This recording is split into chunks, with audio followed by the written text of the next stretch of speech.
to 8. This is what the Bible says. Now, there was in the citadel of Susa a Jew of the tribe of Benjamin, named Mordecai, son of Jair, the son of Shimei, the son of Kish, who had been carried into exile from Jerusalem by Nebuchadnezzar, king of Babylon. Among those taken captive with Joachim, king of Judah. Mordecai had a cousin named Hadassah, whom he had brought up because she had neither father nor mother. This woman was also known as Esther, had a lovely figure, and was beautiful. Mordecai had taken her as his own daughter when her father and mother died. When the king's order and edict had been proclaimed, verses 8, many young women were brought to the citadel of Susa and put under the care of Hegai. Esther also was taken to the king's palace and entrusted to Hegai, who had charged them of the harem. Verse 9. She pleased him and won his favor. Immediately, he provided her with her beauty treatment and special food. He assigned to her 7 female attendants selected from the king's palace and moved her and attendants into the best place in the harem. And we bless God for his word. Amen. Now this morning, by God's grace, ningependa tuzungumzie a title that I call "It's Time to Get Out of the Box." It's time, or it is a season to get out of the box. Kwa nini unasema hivyo? Thank you. Good Lord. Why am I saying so? The Bible talks of somebody by the name Mordecai. And interestingly, Mordecai alikuwa amepelekwa kwa nchi ya utumwa. Nchi ya utumwa. Now the scripture says kwamba there was this girl by the name Hadassah ama Esther, ambaye pia alikuwa amechukuliwa pamoja na Mordecai. Naye alikuwa cousin ya Mordecai. And the Bible says hakuwa na mama wala baba. So whether they died or not, lakini Bible will record that. But she had no parents. So Mordecai became the father and the mother. So ni kama alimuadapt, lakini ya kazi. So the Bible says alimkuza kama wake. Now a time came, kumbuka hawa watu wako exile. Wamechukuliwa kama captives, including their king Joachim. So a time came, kwamba Bible inasema the king ikakuwa kukuwe na nini, wakati nani alikosea, the queen of the land alipokosea, king wakaamua wachague some girls from the provinces and the cities around. So wakati walikuwa wanachukuliwa huko, naye Mordecai akaambia Esther wewe utaenda. But there were special instructions. Because kumbuka, hao walikuwa Jews. These guys were Jews. Walikuwa Wayahudi. So the instruction was, Esther aliambiwa na Mordecai, usijaribu kuambia mtu wewe ni Mwisraeli. Don't try. Akakanywa kusema kwamba yeye ni Mwisraeli. Na ukumbuka our title is, it is our time and our season to get out of the box. Mordecai walikuwa kwa box ya captivity, kwa sababu walikuwa watumwa. So anything ingefanyika wangeambiwa wafanye, wanafanya. Fiekeni wanafieka. Fanya hivi wanafanya, and all that. But Mordecai alipokaa hivi akaona, he saw an opportunity ambayo hata Esther hakuona. By then Esther never saw that opportunity. So So Mordecai found, even if we are in this land, one of us anaweza rise na kuwe very close to a king. Kumbuka Vashti amefanya makosa. There was a Vashti there. But God in his divine ways, mimi nasema ni Mungu, because in his divine ways, Vashti akakuwa tu amekosa kufurahisha the king. So itakuwa kuna nafasi imeonekana. Na Mordecai because alijua kwamba mimi ni mtoto wa Mungu.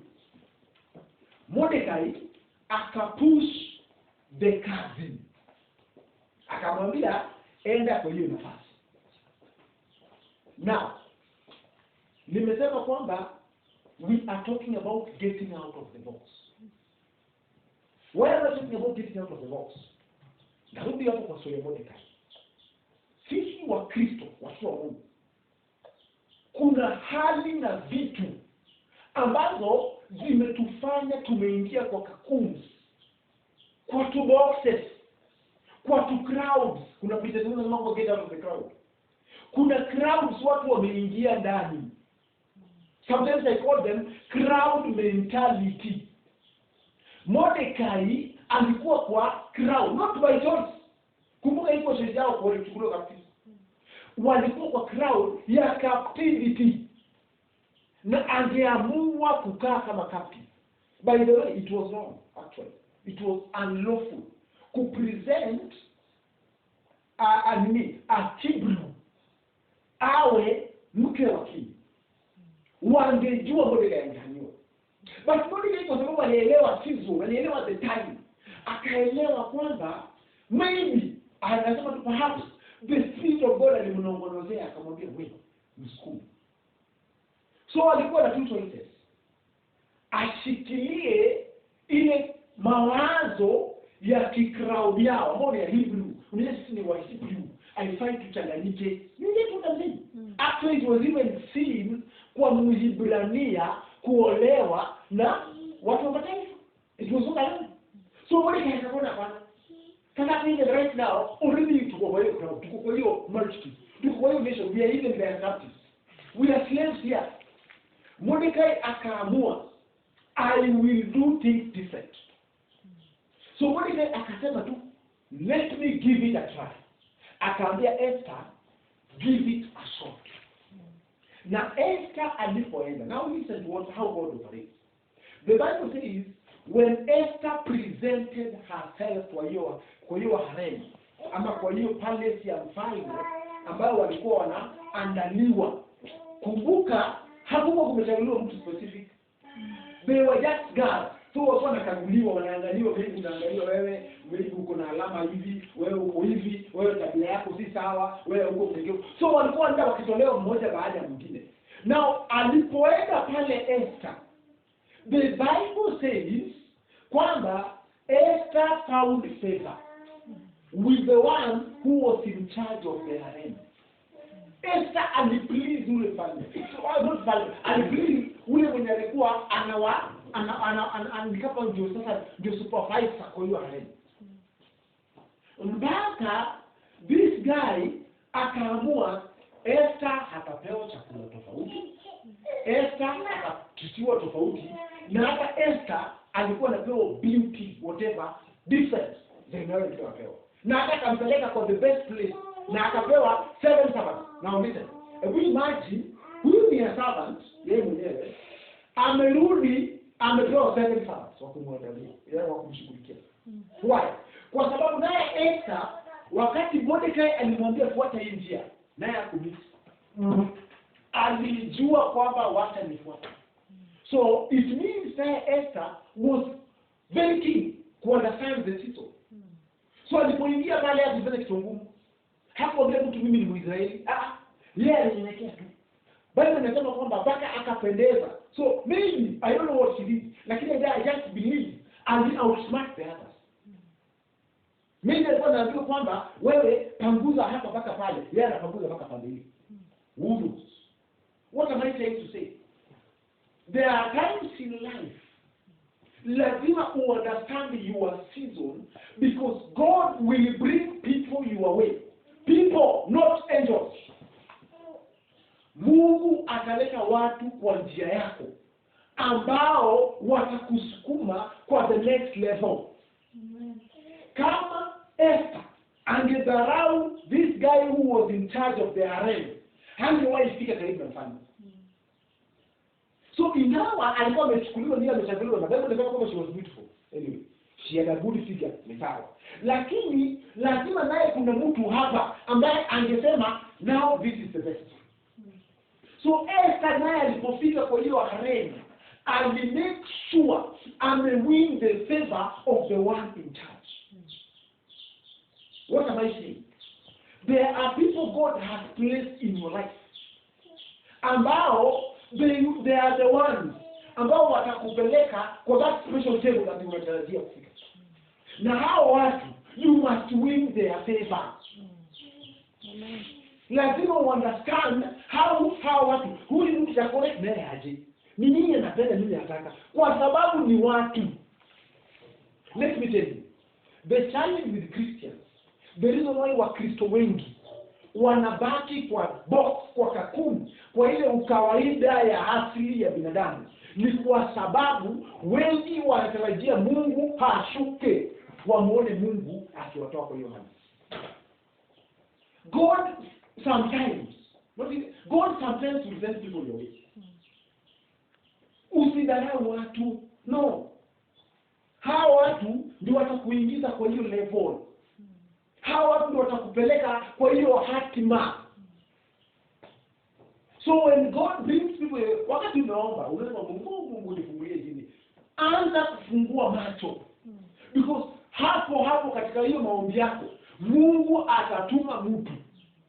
Wengine wameokoka, wengine hawajaokoka. Na for example, huyu jamaa alikuwa hajaokoka. He was not a Hebrew. Mordecai alikuwa anabelieve kwamba watu wao watakuwa delivered. Lakini hakujua kwamba wanakuwa delivered na nani.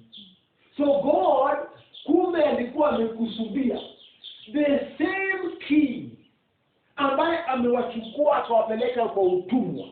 Mwana wake ndiye atakuja sasa kwa delivery. Hatatumika kama chombo cha kuwapeleka kwenye Mungu anakusudia. Imagine. So kile wao walifanya, make sure wako within the constraints za vile Mungu anataka. Hawakutukanana, hawakukasirika, hawakunung'unika, walibaki wakijua kwamba ingawa tuko hapa. Bible inasema kwamba wale wale complain. No. But believe this lady was not easy. I can assure you. Being a slave is not easy. Mimi mwana house tunafanyishwa kazi. So I know being a slave is not easy. Imagine, lakini kumbe katika hiyo slavery kuna mtu ambaye Mungu anataka kutumia wewe utoke kwenye huko ufike kwenye Mungu anakusudia. Amen. There are people in your life ambao watakufanyia makosa, maovu, ndio udhike, ndio give up, ndio uachane na hiyo kitu. Let me tell you, don't give up as long as you know you are within the will of God. Kwa sababu Mungu atatumia. Unaona ni Mungu atumia watu. Sheria anatumia watu. Sheria anatumia tu watu hiyo wewe. Mwenye watakufanya ukasirike, upwazike, watu wako wamehama chache. Kwa sababu tu alikwazo na Mungu. Na kumbe hapo ndio hatima yake ilikuwa. Kuna watu kama wamegive up kazini. Wakatoka wakaachana kazi. Sio kwa sababu nyingine, simply because kuna mtu alitumika against mapenzi ya Mungu kwao. You get? Kuna watu wana give up in what God has destined for them. Simply because kuna kakitu ama kamutu kametumika kama kikwazo. What is there before you that can dare stop you accomplishing the purposes of God in your life? Nini? Because kuna kitu nina kuzuia. Esther, kuna mtu angemzuia kufika kwa mfalme. Na huyu jamaa alikuwa tu ni mtu mwenyewe. Lakini Esther aligundua, wewe utanijua. Na kuambia out of thousands of gods ambao walikuwa Egyptians, ambao walikuwa nini? Walikuwa Babylonians. Esther ambaye ni Mwisraeli ndiye alichaguliwa. What was special about her? She understood the season and the times ambazo alikuwa ndani. Now we are talking about getting out of the box. Now you may ask me, hii box ile tunaongelea, what is this box we are talking about? Because we may just talk of the box. Ni box ya mkate, box ya maziwa, ni box ya unga, ama ni box ya nini? Siwezi box ya mkate. Box yenye ninaongelea ni that place or that thing or that situation that circumstance has placed you. Sometimes even people have placed you. There are other situations ambazo maybe your shortcomings have placed you. Labda ulijipata pale kwa sababu tu ya makosa yako. So you are there in that box. Na inakulimit getting where you want. Inakulimit accomplishing what you can accomplish. Kama kina Esther, wao walijipata kwa box ya slavery. Simply because the king alienda after against the will of God. So wao but yani not even by their choice. Circumstance tu iliweka. So kuna watu today even in Christianity, circumstance inawaforce kujipata mahali fulani. Kuna watu pia crowd inaweka mahali fulani. Let me tell you, today kuna levels watu wamekulewa. You know, kuna levels. People have labeled you. And let me tell you, words have power. Words have power. Bible inasema kwamba in the beginning was the word. Imagine everything we see is a result of the word. Word is life. When you speak it, inakuwa uhai. So kuna watu ambao wamekuplace kwa hali fulani. Sometimes kuna wakaweka kwa umejua umaskini sio wewe umechagua. Listen to me. Hata pia ndio unabidi. Kuna umaskini mwingine watu wamekutaja umekuita maskini wako mkuu. Muda kwa unapita hivyo na kwa maskini. Yaani hata ukijaribu kwa biashara akaidi kafanikiwa. Hata ukijaribu ukitry even any project haifaulu. Si ati wewe umejiweka, kuna some people na hata sisi ni wachawi. Wengine ndio waliokoka. Lakini tu kuna neno wamekiri na wakalengo linachukua.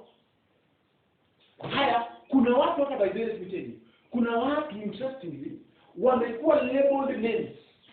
Kuna there are people in this life hata kwa hiyo Kristo ambao wako kwa hali ambazo wazazi ndio waliweka. And sometimes the parents are place hapo na kujua. And without their knowledge, alifanya kitu na kumbe alipea life. So without somebody realizing kwamba hapana, this is not my path. Utabaki kwa hiyo box unang'ang'ana tu, unashaka ni kwani mambo yanapatikana. Kumbe you have been placed in that box by the crown. So some people have been labeled poor. Wengine wanakuwa labeled stupid. Unajua, let me tell you. There was a time, I remember even my wife remembers. There was a time nilikuwa nikikaa hivi, kidogo ninasoma kitu, nimesahau hivi ngoja kusema. Ndio nashangaa kwa nini? Nimesahau hadi kitu nilikuwa nataka kusema sasa. Na nilikuwa naongea na nimesahau. Nikagundua sio normal. Nimesema bana. Mimi sio wa kusahau, sisahau na miaka 20. Sikuwa nasahau kwa nikifika miaka 30 na mimi sasa kuishi wakati. So nikagundua kama this is the will of God. Nikagundua na umesahau. Nikagundua kama hii si mapenzi ya Mungu kwangu. So kuna watu wamekulabel na wakabox na wakakufix na wakafunga box na kama. Lakini leo somebody will get out of that box. Amen. Katika jina la Yesu. Amen. Again, kuna watu ambao the environment you have found yourself in imekuforce kuingia kwa box fulani. Why am I talking about environment? There are people today, let me tell you. Leo hii, mimi imagine. The other thing nilikuwa naona story ya the Obama family. Nikaona the brothers pale kia. Wanakuta tu bangi and all those kind of things. So nikaimagine na huyu ni mtoto wa baba mmoja na the former president wa United States of America. So nikaimagine kumbe hata Obama angekuwa hapa angekuwa kama hawa. Kuna environment ndio kwanza kwa box nyingine na ujui.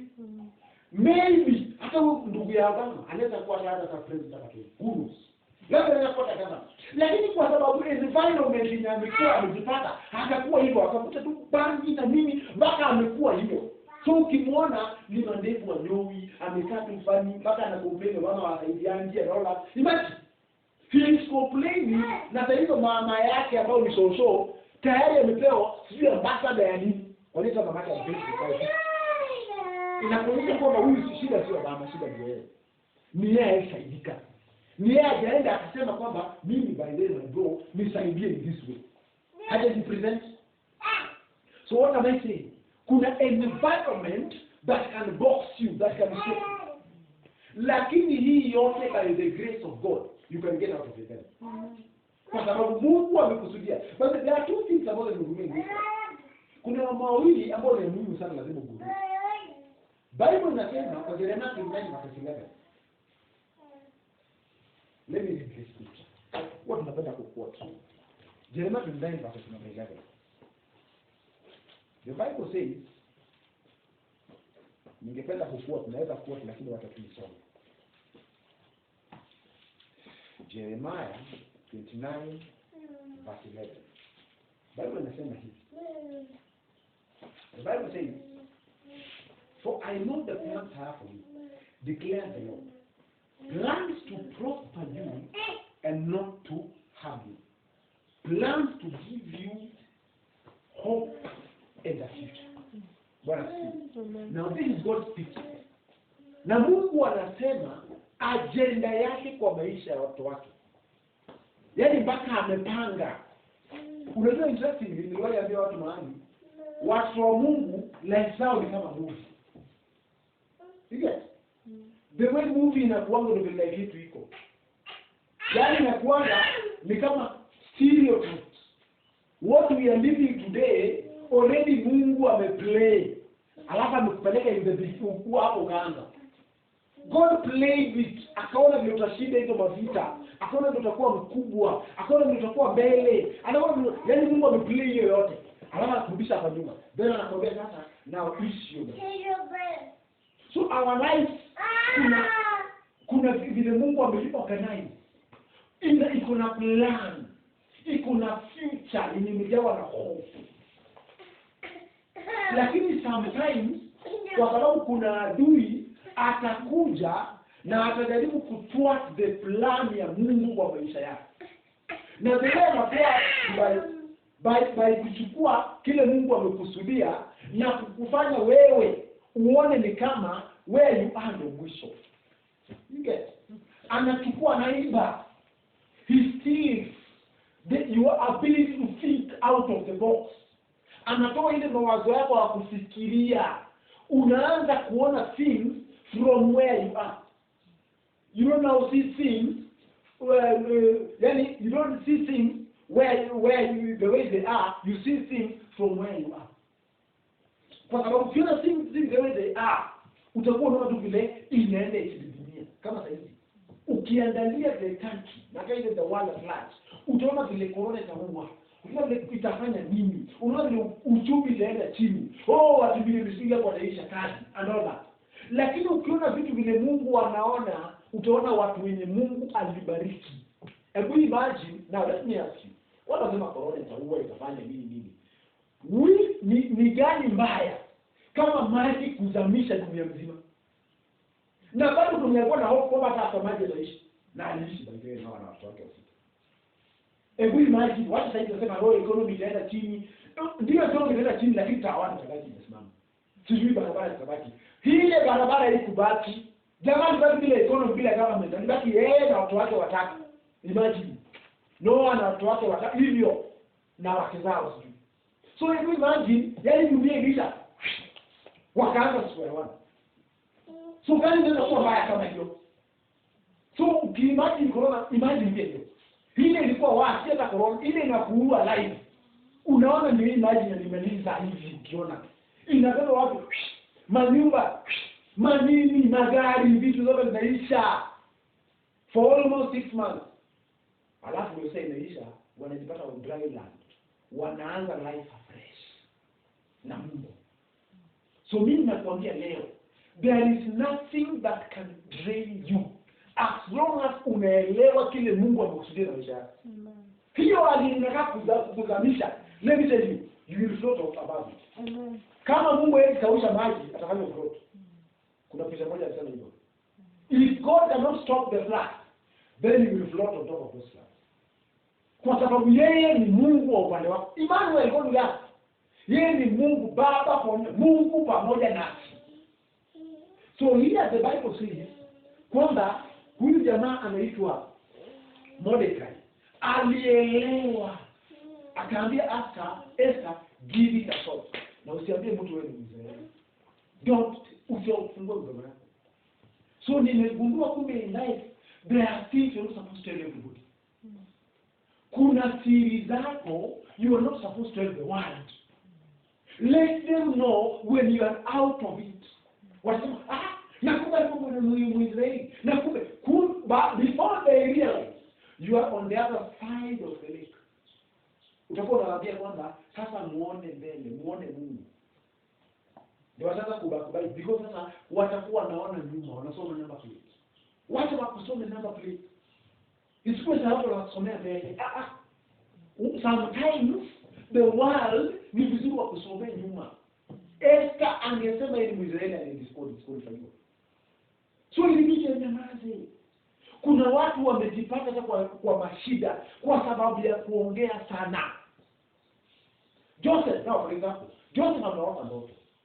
Na you know what me tell you, hakuna mwenye ana ndoto in life. And dreams are very very detailed. They are very in life. Church. Dreams are not the age. No. Mungu saizi. Hebu imagine, unaona saizi at this age. Saizi God anaweza command na huyu source aendeshe vitu. Ana mpaka tena ndio kuja kile yake. No. It is about beyond age. Kuna watu hivi imagine wakati kina David alianza na 16 years, Abel alianza na 75 years. Ya Mungu yeye time hiyo ni kitu hakuna na yeye. 1,000 years is like a day. Na a day is 1,000 years. So you see things, imagine that's the way you see things. Ndio unaona zikiwa nyingi, Mungu anaweza kidogo. Ndio unaona kidogo yana kitu nyingi. You see? So huyu jamaa aliambiwa nyamaza. Joseph akaota ndoto. Na kuota sio mbaya kitu. The dream was valid, it was real. Hata ilikuja kufanyika. Lakini yeye akakuwa kimbele. Akaenda kusema, unajua mimi, sasa baada akaharibu. Akaweka chumvi na sukari na majani yote pamoja. Mandugu zake wakaona bana, huyu jamaa alikuja sana. Na because walijua, let me tell you, they were jealous. Walijua ni ukweli Mungu anasema nini. They knew. Hiyo mimi ilikuja because there was something in them because wanaambia huyu jamaa atakuwa tajiri. Huyu jamaa atakuwa mgeni. Huyu jamaa atakuwa mkubwa. Let me tell you, kuna watu wakikuangalia hivyo wakisha kusoma, wanajua your organization, wanajua they know how far you can go. There are people who will fight you in life because they are not fighting you, they are fighting your destiny. They are fighting that greatness in you. Usisikia nani alikuwa anaua Yesu kwa sababu yeye watu wamesema yeye ni mfalme. No. Imagine wale watu wote walipokuwa wanakufa wote. Ilikuwa kwa sababu kuna kitu kimoja tu ambao ni Yesu. Kile kamezaliwa na hapo kuna destiny ambayo huwezi stop. Kuna greatness. Hivi imagine alikuwa tunataka alikufa. Hivi. Na hata Musa alisema. Yaani watu walichinjwa wakafanya na mwenye anauliwa akufi ndio. Kwa sababu they were not even killing the children. No, they were trying to kill the destiny. Haiwezekani. It is impossible. So Joseph, there was something in him that he could not kill. So walijaribu kutupa na heshima, wakauza, kwa jela, wapi, hiyo yote, lakini hatua ilileta mdomo yake. So Joseph kuna zingine angeomba tu pole sana. Mungu asante. Kama umesema na hili. Bali nasema wakati Danieli aliambiwa kwamba utabariki, utakuwa na mwana kwa nini nani aitwa nani? Mary. Alipoambiwa kwamba yeye mbarikiwa kati ya wamama, akasema na hiyo hivyo. Hakuanza mambo mingi, hata hakuambia watu wengi. So neno la Mungu, the husband to be Joseph. Kwa sababu kuna maadui wa hii destiny. Kuna maadui wa greatness that is in you. Tumesoma hapa in Jeremiah kwamba God ameweka mbele yako a future and a hope. Let me tell you, in front of you there are two things that are so important. Number one, you have a destiny. And number two, you have a destiny that is great. You have a destiny, and that destiny is great. Na hiyo ndio kile adui anapigana nayo. Let me tell you, hii corona hii imekuja kuzuia, labda imekuja kuzuia destiny ya watu fulani, imekuja kuzuia greatness ya watu fulani. But let me tell you, shetani ataondolea patupu. Kwa sababu wapende hasipende, watatokea pande ile wakiwa great. Amen. Yes. So wakati waliamua wakasema huyu mtazamo tubona mandoto, wakamuuza. Wakati alitokea pande ile alikuwa prime minister Kenya. Na sasa wao hata kabla wajue walikuwa wameshamwinamia. Na alikuwa ameshawatoa Isaya, anasema mimi nimeona mkiabu. Nimeona mkiona mbele yangu. Yaani nimeona. Si alifanya makosa. He was just an innocent boy and not a daughter. So let me tell you, sometimes when you have a project, don't tell everybody. Don't go saying, hey, hey, there are mouths that are dangerous. There are kuna demonic influence sometimes. Sometimes even when you have a big call, kuna dreams with explain. It is unexplainable. When that dream is too big, don't try to explain. Because sometimes I normally see a church that is like 50,000, 100,000 seater. Nikianza to explain it will be impossible. Na kwa sababu naona ni kama takuwa na stadium 8 in 8 provinces. Takuwa na hospitali kubwa kama KNH 8. And normally see that thing. Nikikwambia it is impossible. So don't try to, it is unexplainable. Well, the best you can do is to speak them and believe them. Unatangaza kwamba God, I know, because I have a destiny, and that destiny is great, I will get there. Amen. Now, two things lazima uelewe. Number one, destiny, in definition, it is a decree beforehand or to set something apart for a special purpose. It is something that has been set apart for a special purpose. Na sisi kama watoto wa Mungu, we have been set apart. Bible says that we are a royal priesthood, a holy nation, a peculiar people. We are a kingdom. Sisi ni wale waliochaguliwa for a special purpose. Number two, greatness, nayo, it is knowing your purpose in life and sowing it into the lives of others so that you may see results. Now listen. Greatness is knowing your purpose in life and sowing it into other people's lives so that you may see results. Now listen. Being great is not accumulating things for yourself. Being great is not getting everything for you. It is not being selfish and wanting everything for yourself. Being great is getting out of the way and you understand that this thing that God has placed in me is supposed to be a blessing to me, of course, number one, then to the others. Kwa sababu kumbuka, the impact you bring to others is what makes you great. Unaweza kuwa na billions of money, but kama haujaipea mtu shilingi moja, nobody will say you are rich. Unless to do as they need. nikiweka billions for them, how will somebody know I'm rich? The only time somebody knows that this guy is truly rich ni wakati you have used that money and influenced other people. You have influenced other destinies. Mpaka kuna millions of people that can say, surely this man is rich. Kwa sababu when you are leading, you are leading leaders. Impact what generations. People can say, hivi kama sio nani, sitakuwa hapa.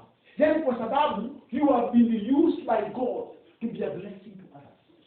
And that's what God am ordained in this kingdom. So what Esther didn't know, wakati nani alikuwa anamforward, kumbe Mordecai aliona, ingawa mimi ni kazi nyeuna, mimi nimemlea, na mimi nimemlisha, na nimemfanyia kila kitu, lakini siwezi kuwa mfalme. Ndio what I'm saying. Yani siwezi henda kuwa queen kwa sababu kwanza mimi ni amani. So hakuna vile, yani hata kama alikuwa anajua mimi kuhusu kuliko Esther, lazima Esther ndiye angekuwa queen. You know what I'm saying? Lazima understand kwamba as much as of course you may want that office, kama unajua uwezo wako, unaona uwezo huu unaweza kufika pale, then you push that person. Na leo ni people talk of Mordecai and Esther. Imagine. Mordecai ndiye anaongelewa sana kuliko Esther. Lakini Esther ndiye alienda mbele ya mfalme. Kwa sababu gani? Ilianza na Mordecai kuona ability ilikuwa ndani ya Esther. So wewe kama mtu wa Mungu, as much as you may want everything for yourself, promote others to go to the next level. Bless others, wacha wengine wasonge. Wacha waende. The more they move, the more unaenda juu. Wanasema hivyo. Vile wanasukuma ni kama tuko kwa staircase. Yaani ukivuta mtu mmoja mbele na yeye anakusukuma. So na yeye pia anavuta mwingine. So before you realize that ladder is so strong and huge, haiwezi kuanguka. Hata kama ungekuwa ushuke chini hauwezi shuka. Imagine. Yaani umeimpact watu wengi hauwezi shuka. You can't go down. You can't. That's the thing nakumbuka kuna jamaa mtu Amos. Alituambia kuna jamaa wao alikuwa kazi. A director or a manager or something. The director kama hiyo. Kwa mimi ilikuwa mimi to work, lakini kwa mimi hii rural goals whatever. So akavuta job. Kuna maskando sana alikuja, lakini bahati mbaya hata sio ilikuwa ilikuwa finance, lakini sasa yeye kwa sababu alikuwa at the helm akavutwa kazi. Na alipovutwa kazi, imagine unajua vile unapenda ofisi wasonge juu. Wakati alivutwa kazi kulikuwa mpaka na go slow kwa hiyo kazi. Because people knew yeye, and people knew amewekelewa sio yeye. Na alikuwa he was new the boss. Lakini boss mzuri anapendwa. Unaona unapendwa na watu. Umerelease watu, umekuwa baraka watu. Na kuambia hao watu waliamua wamfanyie fair. Wakamwambia sasa you think of what you want to do. Tukafanyia farewell. Na hiyo farewell itakuwa tunakupromote fanya tunataka. Jamaa kwa anataka kuanza kuacha construction companies juu ya nini. So you need like 20 million or something kama hizo ngapi. Let me tell you. They brought a WhatsApp group na kitu fulani ya hiyo team. People were giving 500,000. Some even up to 1 million. Wali raise your pesa wakasema my boss you will never be poor. As long as we are here we won't see you going down. Imagine. That's what I'm talking about. Yani they were willing to sacrifice. Unaweza kwa kuchukua loan. Wanasema nitachukua loan nilipa lakini jamaa ataenda chini. We won't see this man going down. Kwa sababu he was just but a good man. Sio kwamba alikuwa unajua kwambia boss lakini ufrasiro unaweza kutoka wao wanapiga makofi. Tunashukuru ameenda. Huyu mtu amtukimbia sana. Lakini huyu alikuwa ni mtu wa watu. He understood kwamba kukua at the helm you need these people to hold you. Musa alikuwa very strong and very powerful. Yeye alikwenda kwa Mungu kwa mlima. Lakini alihitaji Haron na hakuinua mkono. Mkono yake ilikuwa inatoka. Sometimes you need people to lift your hand. As much as you may be strong, as much as you know God is battle, aliwaona Mungu nyuma, imagine, face to face. Lakini mkono ilikuwa imechoka. Alihitaji watu kumwinua mkono. So in this life, there are those people that will hold your hands when you are tired. There are those people that will push you up. Even when you are just about to go back. Wanakwambia, you can still continue. We are behind you. we are behind you. Na hawa watu wako karibu na wewe. They will always be around you. You must always notify you. So Mordecai alijua huyu jamaa, huyu dada, huyu msichana kuna mahali yuko mbele anaweza kusaidia, na akamsukuma. Hakuona wivu akisonga mbele kukuwa bibi mfalme. Na ninapomalizia, of course nimesema people may brand you and situations may brand you. For example, right now in the world, ukiingia mahali, the first question they will ask you, kama maybe unataka kitu fulani, unataka kufanya kitu fulani, watakuuliza and uko na degree gani? Okay. Because it is like it is degree age. Lakini let me tell you, in this age kuna watu wanafanya great things na hata hawana hata master, hata hawana degree. Hata wengine hawana hata certificate. Kwa sababu wamegundua the season na wamejua what they are supposed to do. So still kama degree ni right, it's okay and good. But even that degree is going for box. Don't be box on some of the ministers so much. No. There are things God can do through you. I'm not a degree is fine. Kuna bwana wangu angalia nani? Pastor boy atenda kwenda shule. But right now watu wa degree na nini ndio wanajili kwa station yake pale. Na hizo degree zao. Sio kama kusoma ni baada pale. Lakini you see, yeye ingawa hakusoma, halijenga mpaka asema umecheza sana minister soma, angebaki hapa before mkamtumu. Kari yake. Kama box yake. Yeye alisema mimi hata kama sina, I will step out and do what God has called me to do. Right now, so many big churches in Kenya. One Kenya. Now maybe one of the last become out of the country. But what is happening? This is a man that I may understand. It is not about what you have. It is what God has placed in you. Si kwamba kiwao ndio nilisoma nilifika.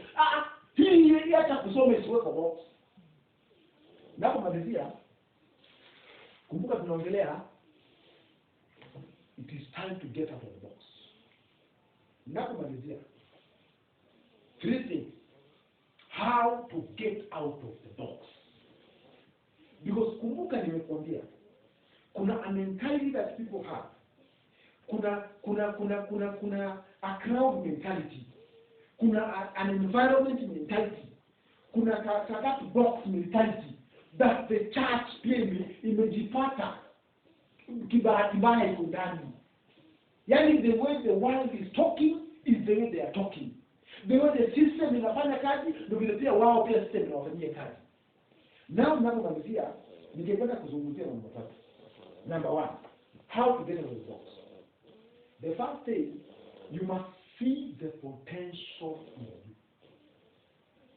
You have and must see the potential that God has placed in you. Bible inasema, Ephesians 3:20, now to him who is able to do exceedingly abundantly above what we think, ask, or imagine, but only according to the power that is working in us. Let me tell you, unless you understand that power that is at work within you, you will never be exposed. Then inasema, in 11:2, kwamba it shall come to pass that those who shall know their God, they will be strong and they will do exploits. This exploits itafanyika kwa sababu kuna kitu unajua. You must know and understand the potential you have. Now let me tell you, never underestimate yourself. Never. Juzi nilikuwa naangalia kwa YouTube, mjue huyu Eliud Kipchoge. He is one of the celebrated athletes today. People know him as one ambaye alikimbia less than 2 hours marathon ya 41 kilometers. Ilikuwa 42 kilometers. Now, interestingly, juzi nilikuwa nikiangalia kwa YouTube, walikuwa wanaongelea 11 measurable defeats zenye Eliud Kipchoge alizopitia. Na mimi nikashangaa, kumbe huyo ni boy shindwa. Amewashindwa kwa sababu kuna siku alishindwa mpaka akashindwa kumaliza. So ilibidi atambaye. He was crawling ndio afike kwa hiyo nini. Alianguka na kama alikuwa amechoka. So he crawled ndio afike kwa line. Hata hapo ana namba yani wale kumaliza. Lakini cha ajabu leo hii ukitaka Eliud Kipchoge, watu wanajua the man ambaye amekimbia 42 kilometers in less than 1 hour. Nobody knows about his failures. What am I saying? Underestimate yourself kwa sababu vile moyo fail. Kwa sababu after hii story yote, let me tell you, watu hawatajua. Unaona hapa wafanyabiashara wakubwa in this country, wakikukaisha chini, wakikuambia vile wamewahi fail miserably, hata waambia huko. Wao watu wanainvest billions and millions, wengine wakifeli kisha ikienda. Wana invest naenda. Juzi kuna wewe kuna wanafunzi fanya tu roho engineer. He told me alienda nyumba pale ni Nairobi tu nini? Ndio yeye alibomoa zile. Sio kimao. Nyumba ilikuwa 8.6 million ndio ilibomolewa. Na ikaenda hiyo. Gari yake 207 ikachomwa Kisumu wakati wa clash. Ilizaliwa na wamechoma gari yake. Haya, the same guy akanunua olive shamba pale Olive hapo juu 1.4 million. Ikafanya nini? Ikaenda. Jamaa kamwaka mkono. Now interestingly, amezidi kununua nyumba, amezidi kununua magari na anajenga magorofa. Hakustop kwa sababu amewahi fail. Kwa sababu nyumba imewahi kubomolewa. Hata sasa ndio ndio kasaba na rudi tena. Imagine in the midst of all that, bado anajikokota tu na anaamuka na nini? Anasonga. Stop looking at your underestimating yourself because of whatever you go kanda yako. See the potential in you. Because God is on your side, you will conquer, let me tell you. We will always conquer. Number 2, my time is almost up. Jambo la pili, find the exit way out of what I call excuse highway. Jaribu sana upate the exit way out of what I call excuses. Highway ama freeway. Let me tell you, this one imejawa na a lot of reasons to have excuses. Now by then you will be understood. Utasema, oh, unajua sikusoma, we will understand you. Oh, unajua hali ni ngumu, we will understand you. Unajua corona imebisha uchumi, tuta understand. The one will understand. It is normal. Unasema, it is just human nature. In this hour, we will understand. Lakini, your excuses will never get you to where God wants you to go. Esther walikuwa na all the reasons of exodus. Then wangeweka ya kutujaribu. It was risky. She was an Israelite. Yani, this was a beauty contest. Na ilikuwa na a lot of challenges. Hawakuwa na pesa, walikuwa slaves. So they said labda kwa mjifama sana. Lakini in the middle of all that, still walijiinua tu. Mordekai akamwambia, give it a try. So find an exit out of the excuse side. Because let me tell you, excuses will and shall always postpone your blessing. The moment you go to excuse, you keep postponing what God wants you to do. Today, back occasion. Tena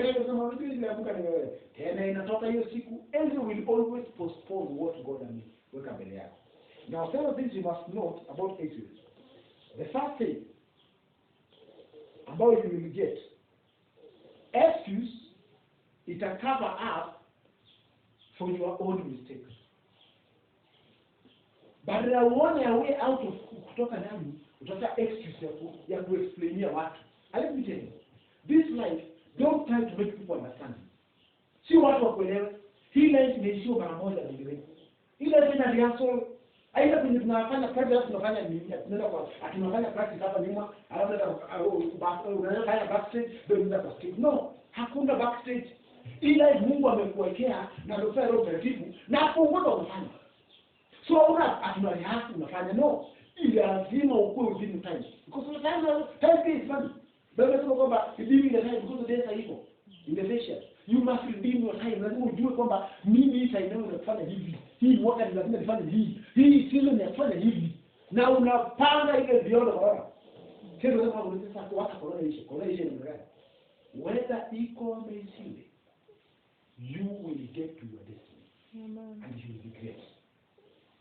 Number 2, another thing that you must understand about excuse. Somebody says, all people who make excuses, they are never defeated. Everybody, man, every time when I make excuses, I'm saying, oh, excuse me, it is because. Those people, they are never defeated. They simply give up.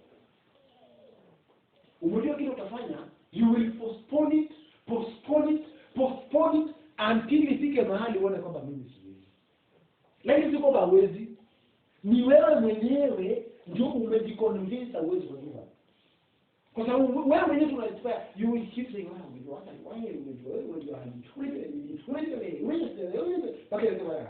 hiyo alafu mtoto wangu atakuja fanya.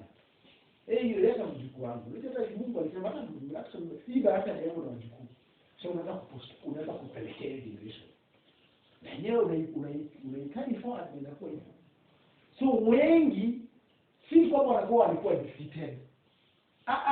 Ni kwamba tu walifika mahali wakajiva. Kwa sababu kile Mungu ameweka ndani yao haiwezi kuwa defeated. It cannot be defeated. The business cannot be defeated. It's simply you gave up on what you were supposed to become. When you will give up, kwa sababu kumake excuses. The third thing about finishing that, change yourself and things will change. Usipobadilisha vile wewe unaona na kufikiria na kufanya vitu hazitabadilika ndani yako. There are times nilikuwa naambia mtu mahali fulani, ni vizuri wewe ujiite mkutano. Unajifahamu. Na ndio kia kwamba principle la mkusamo ama sijui nani ni kusamo. Unajifahamu. Unakuwa na what I call nini? Unaanza kuevaluate yourself. Unaanza kuona hii kitu tangu nianze kufanya how am I improving? Ndio una try to improve. There are people that are being told because you must change fast before things change. Kuna vitu ambavyo zitawahi change kama wewe change. And we imagine vile unaanza na kufikiria then asubuhi moja uamke na faida nyingi. Mwenye lazima undio unless you change. Wewe kuona faida nyingi inaweza fanya kazi. Ukiona mimi unaweza kwa kitu. Kuna watu let me tell you hata wanataka tu milioni wanaruka kitu. Kwa sababu I imagine unaona tu yani kiamka sio kupiga tu hivi. Yaani hiyo peke yake ni sababu ya yeye kusha. Lakini kama uko na strategy, uko na plan, you have an agenda, you know your purpose, you know your destiny, hata upewe 100 million, huwezi miss the mark. Utaendelea kusonga hivyo. Utaendelea. Unajua unasema kwamba ndio Solomon was rich, ndio maana alifanya akafanya. By the way, you kweli Solomon was rich na alifanya akafanya. Lakini kuna watu walikuwa rich in the Bible kama Abraham. Na hawakuwa turn from the ways of God. Imagine. They never turned. Now they had a lot of money, a lot of wealth. Na bado walibaki kwa makusudi ya Mungu. Because hawakuona mali, waliona makusudi ni Mungu alikuwa amewapea kwa life. The last thing, how to get out of the box. And I finish like this. Wacha tusome Esther chapter 4, verses 7 to 13. Back to Esther chapter number 4. Nasema hivi, verse 7 to 13. Say, Mordecai told him everything that had happened to him, including the exact amount of money Haman had promised to pay into the royal treasury for the destruction of the Jews. He also gave him a copy of the text of the edict of their annihilation, which had been published in Susa, to show to Esther, and explained to her, and he told him to instruct her to go into the king's presence, to beg for mercy and plead with him for her people. Hathach went back and told to Esther what Mordecai had said. Then she invited him to say to Mordecai, all the king's officials and the people of the royal provinces know that for any man or woman who approaches the king in the inner court without being summoned, the king has the king has but one law, that they be put to death unless the king sends a golden scepter to them and spares their lives. But 30 days have passed since I was called to go to the king. When Esther was reported to Mordecai, he sent back this answer. Do not think, verse 13 of my dear, that because you are in the king's house, you alone of all the Jews will escape. For if you remain silent, verse 14, at this time of relief and deliverance for the Jews will arise from another place, but you and your father's family will perish. And who knows but that you have come to your own position for such a time as this. For such a time as this. Last point is how to get out of the boxes, among the crowd. Don't miss the time. Don't just miss it. Don't miss it. Don't dare miss it. Don't dare miss it. Let me tell you, ingawa Mordecai alielewa kwamba Esther ako pale na sababu, na ndio maana alimforce, akijua kwamba at some point maybe anaweza kuwa offside. Lakini Mordecai alielewa, lakini Esther hakuelewa. Esther was just about to miss. Mpaka kaanza kuleta, unajua nikienda kama siko Samon na anaweza uliwa, naweza fanyiwa. Mordecai akamwambia, sikia vizuri. Ukikataa, Mungu anaweza leta hata kutumia njia nyingine na utakombolewa. Lakini wewe na jamii yako mmoja. Lakini mradi tu ungejua kwamba Mungu amekuweka hapo kwa wakati kama huu. Let me tell you, never miss your time. Don't dare miss it. Imagine kama Esther angehesitate, a nation ingeperish. Kama angekataa kuweka tu his life on the red line, kwa sababu ilibidi aende kwa hiyo red line. Lakini kwa sababu aligata strength na akapata, na kwa hiyo ni vizuri pia kuwa na good people around you, people that will give you good advices. There are those parents, kuna those friends ambao ni wazuri, watakusaidia kuona vizuri. Sometimes don't be in a hurry to make that decision. Consult with them. Kama Esther ange-consult, kama angesikiza tu Mordecai, ange-miss the opportunity. Na kama Mungu alikuwa amemleta hapo kuwa bibi ya mfalme, ndiye aokoe hiyo taifa. So as I finish, always check on yourself. Know the opportunities that come your way and don't miss it. Usikose kuzichukua. Some will be dangerous. Some you will risk your life. Some of them you will have to invest almost everything you have. Lakini as long as you are sure this is where God wants, this is the direction of God, don't miss it. Move with it. Because how you will succeed. Wacha tuone katika jina la Yesu. Father, in the name of Jesus, we bless you and we thank you for the power in your word. We pray that God, by the Spirit of grace, may you help us, that Lord, by your power, we will get out of the tiny boxes that the enemy may have caused us to fix ourselves in. Every boxes of impossibilities, of limitations, every boxes of poverty, every boxes of want and lack, we decree this morning we are gotten out of them in the name of Jesus. And by the action of the Holy Spirit, Lord, help us to understand the opportunities that, Lord, you send our way. This morning, God, I pray that may you send your angels to guide us in that direction, those paths, on those ways that, Lord, that are perfect for us. Whether, Lord, may you push us to our destinies. And greatness is not a choice. It is not a prayer. Whether, God, even in this year, we will experience greatness in Jesus' name. We bless you and we thank you that the power of the Spirit of God, the power of grace, is flowing through our lives to the glory of the name. We bless you and we thank you. In Jesus' name. Amen. Amen. Amen. Amen. Thank you.